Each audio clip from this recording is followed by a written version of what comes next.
ನಾನು ಕರ್ನಾಟಕ ಸ್ಟೈಲಿಯ ರಸಮ್ ಮಾಡೋದು ತೋರಿಸ್ತಾ ಇದ್ದೀನಿ. ಇನ್ಸ್ಟೆಂಟ್ ಆ್ಯಂಡ್ ಕ್ವಿಕ್ಕಾಗಿ ಆಗುವಂಥ ರೆಸಿಪಿ.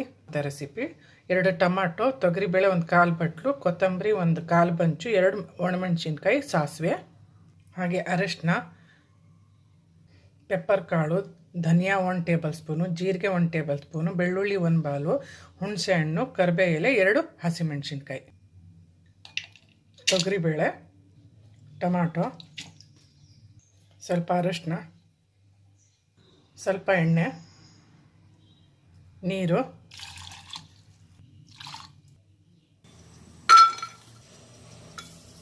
ಬೆಳ್ಳುಳ್ಳಿ, ಹುಣಸೆಹಣ್ಣು, ಜೀರಿಗೆ 1 ಟೇಬಲ್ ಸ್ಪೂನ್, ಧನಿಯಾ, ಕಾಳುಮೆಣಸು, 2 ಹಸಿಮೆಣಸಿನ್ಕಾಯಿ.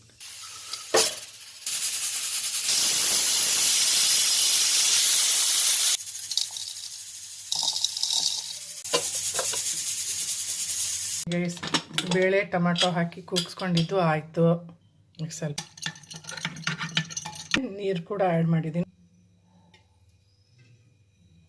ಆಯಿಲ್ 1 ಟೇಬಲ್ ಸ್ಪೂನು, ಸಾಸಿವೆ, ಕರಿಬೇವು ಎಲೆ, 1-2 ಒಣಮೆಣಸಿನ್ಕಾಯಿ, ಮಸಾಲೆ ರುಬ್ಬಿದ್ದು. ಈಗ ಕುದಿಯಕ್ಕೆ ಬಿಡೋಣ ಒಂದು 5-10 ನಿಮಿಷ.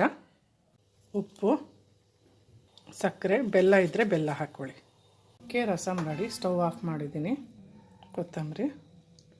ಓಕೆ, ನಮ್ಮ ಕರ್ನಾಟಕ ಸ್ಟೈಲಿಯ ಮನೆಯಲ್ಲಿ ಮಾಡುವಂತಹ ರಸಮ್, ಇನ್ಸ್ಟೆಂಟ್ ಮತ್ತು ಈಸಿ ರಸಮ್ ರೆಡಿಯಾಗಿದೆ.